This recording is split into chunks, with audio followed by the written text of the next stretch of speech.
बात जरा फैक्ट पर बात करेंगे। आपने अभी भारत के प्रधानमंत्री मोदी के इजराइल दौरे का जिक्र तो कर दिया, लेकिन आप क्यों भूल जाते हैं अपने ही देश के आपके जो प्रधानमंत्री, और प्रधानमंत्री को मैं अब शहबाज शरीफ को पीएम बोलूं या फिर आसिम मुनीर को बोलूं, मैं खुद ही कंफ्यूजन में आ जाती हूं, क्योंकि यहाँ पर जो मोड है एक्शन का वो तो अलग है। वो जब अमेरिका जाते हैं उसके अगले ही दिन अफगानिस्तान में बड़े हमले कर दिए जाते हैं मासूम लोगों पर, जिस तरह से अस्पताल पर अटैक कर दिया जाता है, लोगों के घरों पर अटैक कर दिया जाता है, तो क्या आपको अमेरिका से ऑर्डर आया था क्या? तो वहां से आप परमिशन लेकर आए थे, उसी की निशानदेही पर। जरा सोच समझ कर बोलेगा। एक और बात मैं आपको बता दूं, सुनिए जरा, सुनिए, मैं जानती हूँ, सुनिए, अभी तो आप अगले बम के लिए तैयार हो जाइए। जवाब सुनिए, मैं जानती हूँ आपको तिलमिलाहट हो गई होगी, अभी तक तो बड़ी शांतिपूर्वक से मैं बोल रही थी।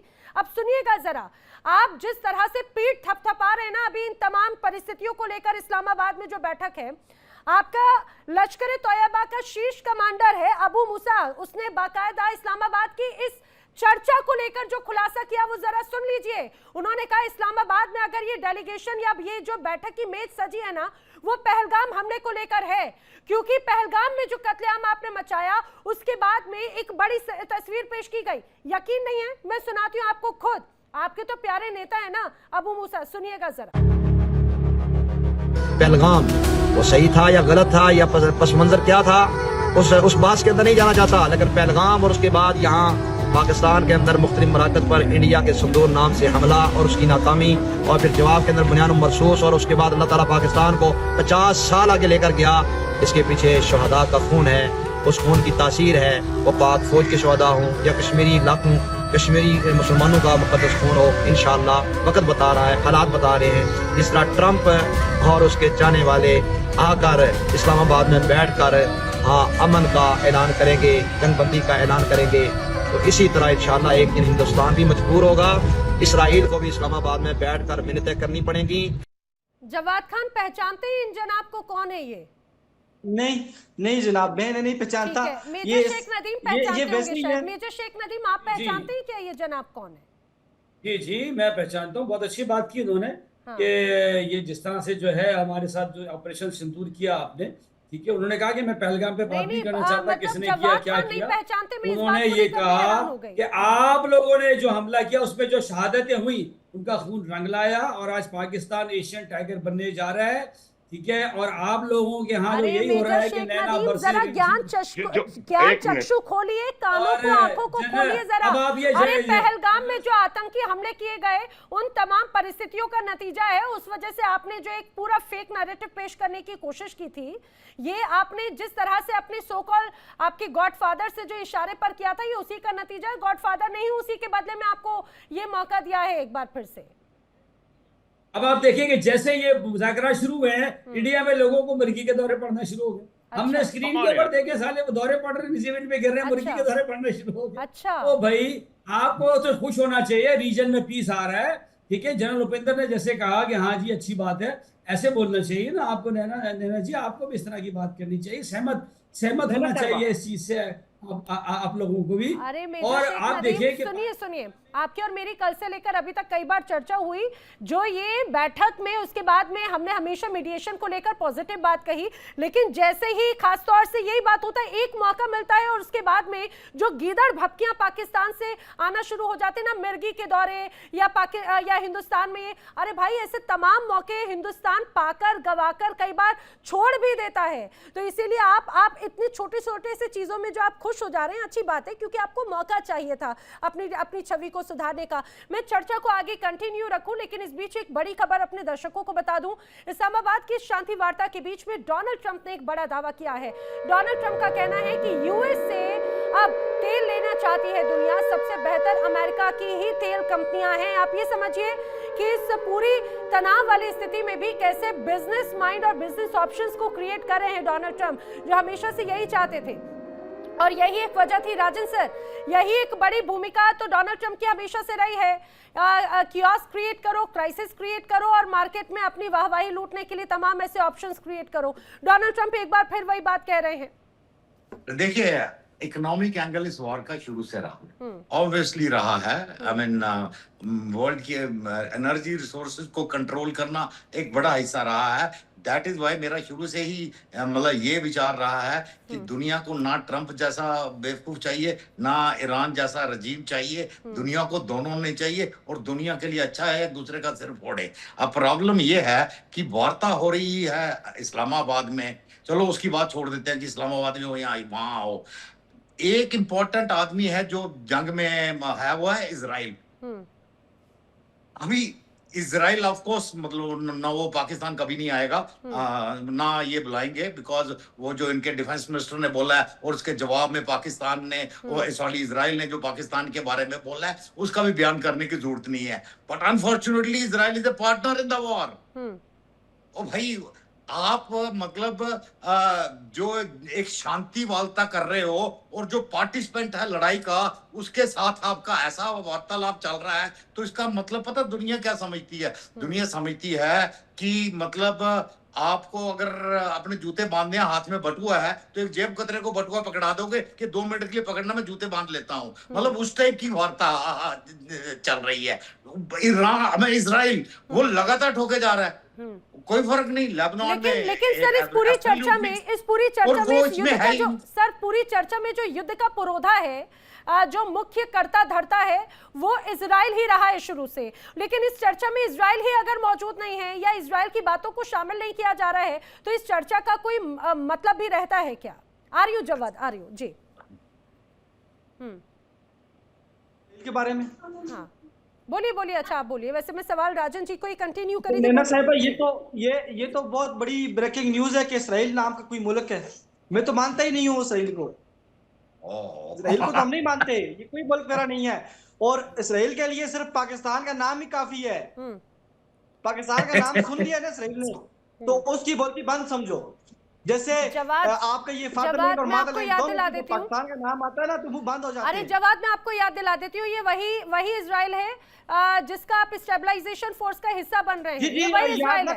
अरे ये वही इजराइल है जनाब, ये वही इजराइल है। जी जी, आपका फादरलैंड है, मैं जान गया हूँ, वो आप लोगों का है। दुनिया नहीं मानती और ना हम मानते। स्टेबलाइजेशन फोर्स का हिस्सा बन जाते हैं। कुछ नहीं तारुफ करवाए आप, सिर्फ फादरलैंड ही तारुफ करवाए इसराइल का। वैसे एक चीज बता दें, इजराइल ने जो 80 का जो उनका ऑपरेशन डेजर्ट नेगव था, इन्होंने शायद नाम भी नहीं सुना होगा उसका, 80 के दशक का एक ऑपरेशन था जो किया नहीं उन्होंने वो अभी भी उन्होंने कैंसिल नहीं किया है।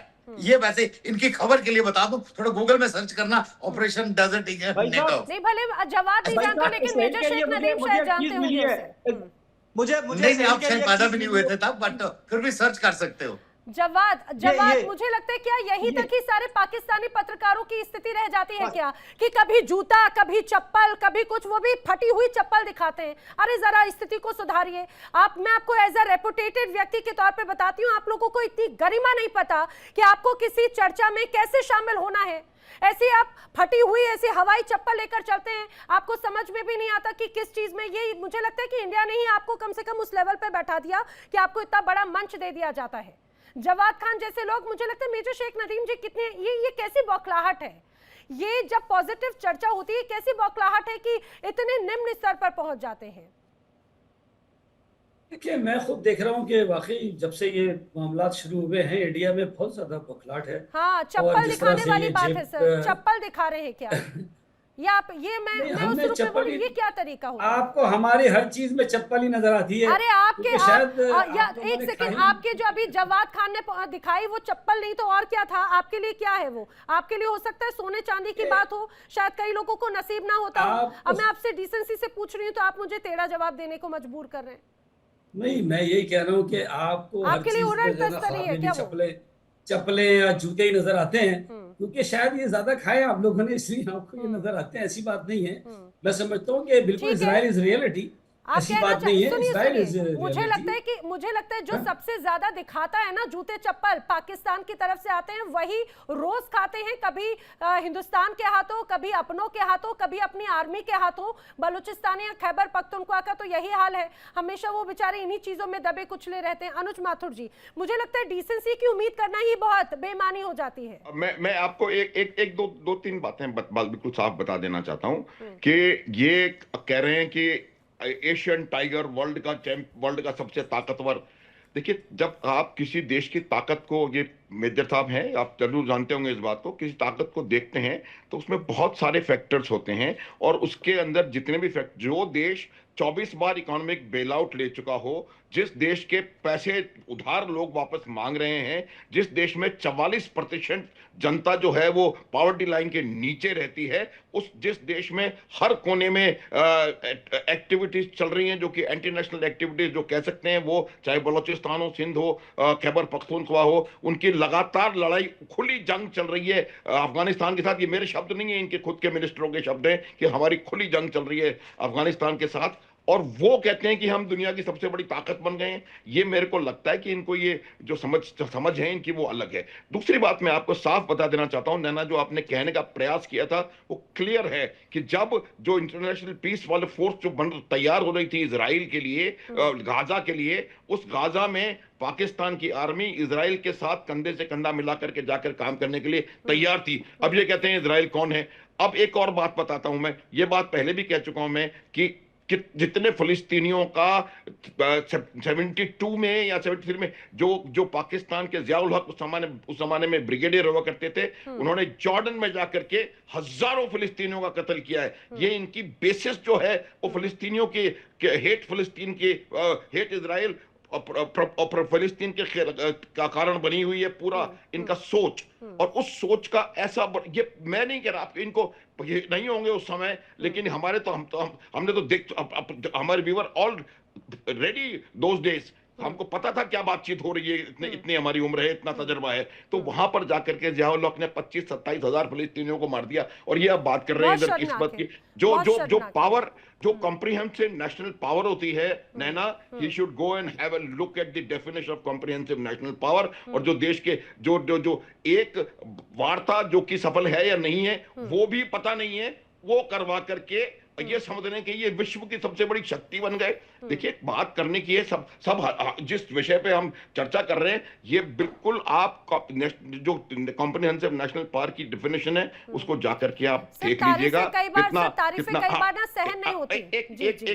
एक मिनट और जहां तक सवाल इस बात का है, आपको मैं ये बता सकता हूं कि किस प्रकार से जो इंटरनेशनल लेवल्स के ऊपर बातचीत चल रही है, कैसे अमेरिका के साथ रह करके इजराइल के साथ डिफेक्टो पाकिस्तान खड़ा हुआ है। ये भी दुनिया जानती है, ईरान भी जानता है, मुस्तफा खमनेई भी जानता है। तो ये बिल्कुल क्लियर इंडिकेशन है। आप जो कहना चाह रहे हैं उसका कुल सार ये होगा कि दुनिया को दिखाने के लिए तो कहते हैं इजराइल हमारा दुश्मन, इजराइल हमारा दुश्मन, लेकिन अमेरिका के साथ में डिफेक्टो रोल में एक तरह से स्टैंड ही है। लेकिन अमर मस्तिकान जी, ये तो हमेशा से बड़ा धोखा हुआ ना, वही की बात कहने की कुछ और है, करने की कुछ और है, पाकिस्तान की हाथी के दांत दिखाने के और खाने के कुछ और। अब जरा बलूचिस्तानियों के लिए भी तो यही बात है, कहते कुछ है करते कुछ है।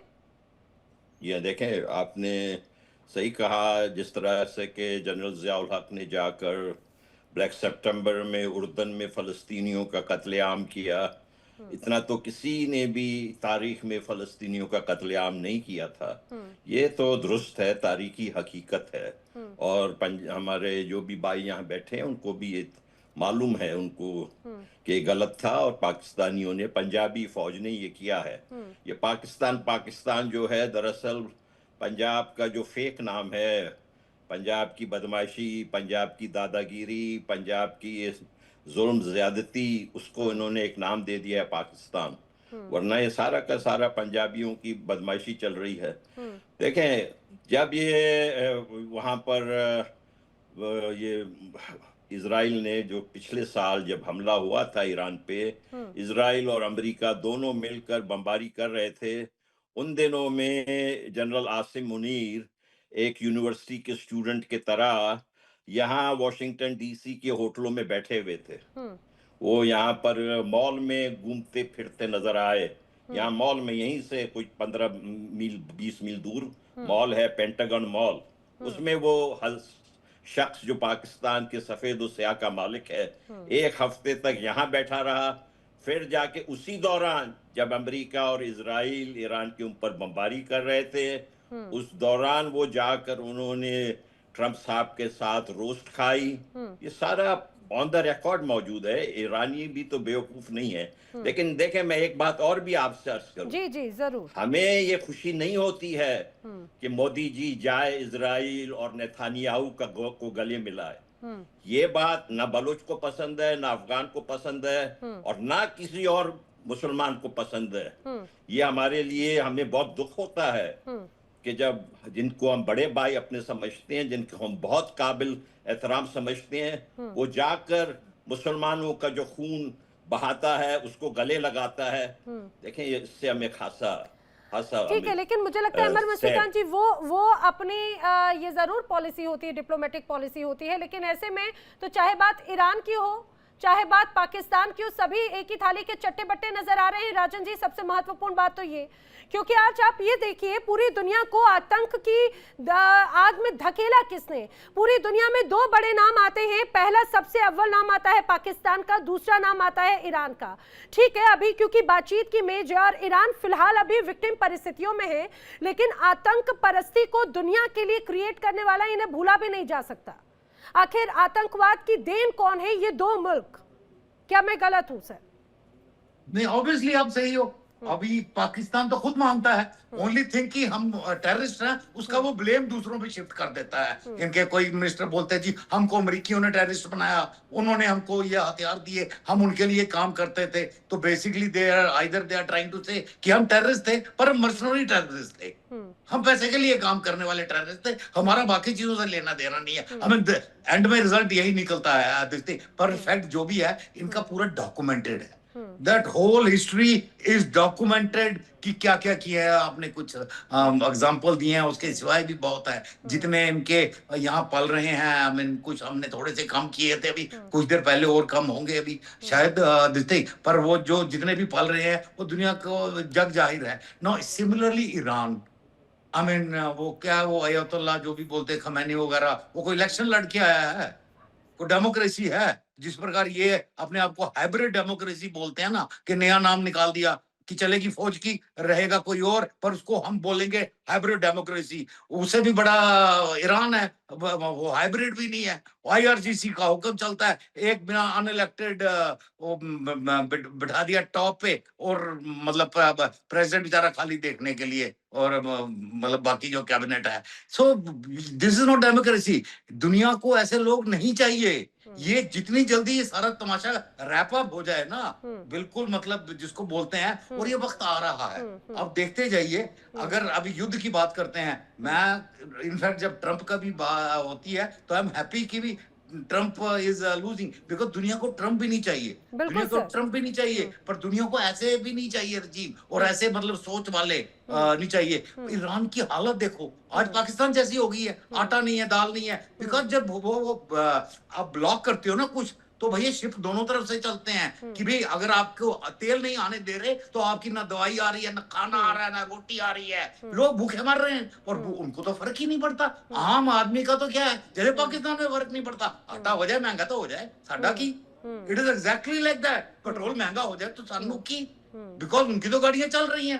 This is exactly, I mean मेरे को तो कोई फर्क ही नहीं लगता रजीम में, जैसा वहां है वैसा ही यहाँ है, और जितनी जल्दी रैप अप हो जाए दुनिया के लिए अच्छा। वैसे हमें कुछ करने की जरूरत नहीं है। अब तो इजरायली बोल रहा है कि क्या करेगा, खुद ही ये देखेंगे। जिनको ये मानते ही नहीं है वो खुद ही बोल रहा है कि अभी अगला नंबर किसका है। मेजर शेख नदीम, शायद आई थिंक आप कुछ रिएक्ट कर रहे थे। मैं तो रिएक्ट कर करके थक गया हूँ वैसे। अच्छा। लेकिन आप लोग बाज नहीं आते हैं।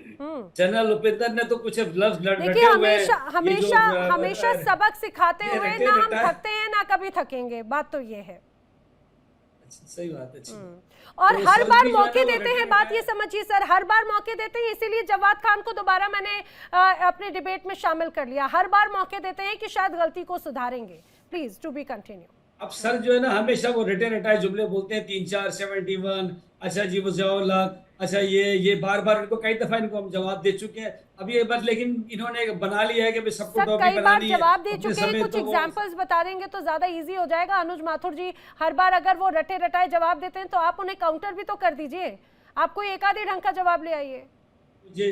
मुझे जवाब देने दें तो मैं आपको जवाब दूं। जहां तक आप बात कर रहे हैं कि जनाब बलूचिस्तान में ये हो गया, फला ये हो गया, आप अपने मुल्क में देखिए कि बापर्दा खवातीन को आप उम्र कैद की सजा दे रहे हैं। आप देखिए आसिया अंद्राबी और के साथियों को आपने उम्र कैद की सजाएं दे दी। अच्छा। आप अपने मुल्क के साथ क्या खिलवाड़ कर रहे हैं, आप लोग खुद देख लीजिए। कश्मीर में क्या हो रहा है। आपने 11 लाख फौज अब ये एक एक मिनट करके ना ये आधा घंटा ले आप लेंगे बताइए, ना। मैं तो इस जानना दफा चाह इनको रही हूँ, एक मैं मिनट तो दे। जानना चाह रही हूँ, अगर किसी हिस्से को अगर चुनाव लड़ने की आजादी दी जाए, वहां पे इंफ्रास्ट्रक्चर्स को मजबूती दिया जाए, आपके लिए क्या वो जुल्म हो जाता है? मैं समझ रही हूँ आपके लिए वो जुल्म से और कुछ कम नहीं है। बात पूरी कीजिएगा जी। अच्छा, चिकन नेक रियासतों में आप देखें, लद्दाख वद्दाख आसाम देखें ना, इन सब जगह क्या हो रहा है क्या हो रहा आपके है? लिए जो है ना हिमाचल प्रदेश, या आप खुद से देखिए ना, अरे सबको क्या पता है कि हो क्या रहा हो रहा है, वही तो जानना चाह रही हूँ मैं। कुछ क्या नहीं हो रहा है। है? आपके यहाँ देखिए बगावत हो रही है, आपके यहाँ माओ नवाज बागीदा हैं, आपको सारी चीजें पता है। और अरे आप बगावत उनको ये हो कहाँ रही है कोई सर? बगावत नहीं हो रही है हो महाराज। कहाँ रही है बगावत, ये तो कोई बता बगावत दीजिए नहीं हो ना। रही है आपको। हाँ, आप अपना संभाल लें, बगावत नहीं हो रही है। हाँ, पंजाब में देखिए खालिस्तान की तहरीक किस तरह से चल रही है, पूरी दुनिया में अरे तो फरमा आप अरे दे रहा है। दीजिए कोई ना, आप खालिस्तान की- सुनिए आप दे दीजिए ना, आपके पास बड़ा हिस्सा है पंजाब का, आपको खालिस्तानियों से इतना प्रेम है, आप दे दीजिए। आपको वैसे भी पंजाब और खालिस्तानियों से बहुत ज्यादा प्रेम नजर आता है, दे दीजिए, आपका हिस्सा है तो। हमारे हिस्से के जो पंजाबी है वो बड़े खुश हैं, हमारे हिस्से के जो पंजाबी हैं वो आपको सबक सिखाते रहते हैं समय समय पर, कभी सीमा पर तो कभी घर के अंदर, कभी खेल के मैदान पर, इसीलिए उनसे ना भिड़े। आपके जो अपने प्रांत है पंजाब के, उसमें खुश रहिएगा जी। अनुज जी कुछ कह रहे थे जी।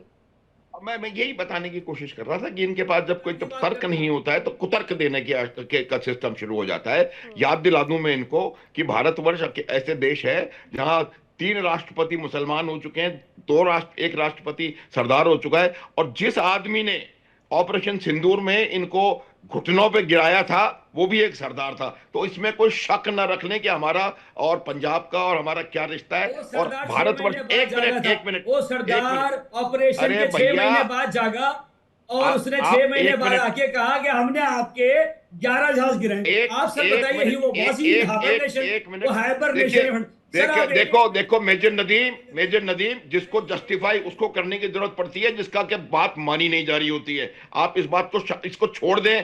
क्या हुआ था सिंदूर में आप भी जानते हैं। यू आर ए फौजी,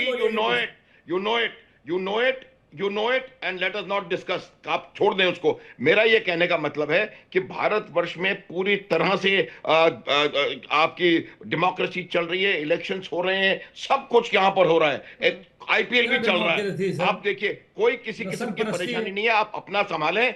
भारत 4थे नंबर की सबसे बड़ी, फिर आप बोलेंगे वही बार बार याद दिला रहे हैं। मैं याद दिलाना पड़ता है। 4th largest economy. मैं नहीं कह रहा हूं, आईएमएफ कह रहा है। आप रहने दीजिए नदीम साहब। आप प्लीज नदीम, मेजर नदीम, आज एक मिनट नैना, गलत है। मैं आपको गूगल करके दिखा देता हूँ। अरे जीडीपी होती है, देखिए, this is not the indicator of the standard of life, it is not the indicator of the poverty level. Major Nadeem, असल जो जीडीपी है, 44% people below poverty line in Pakistan. That is the indicator. 44%. Google it and see it yourself. 44% people below poverty line.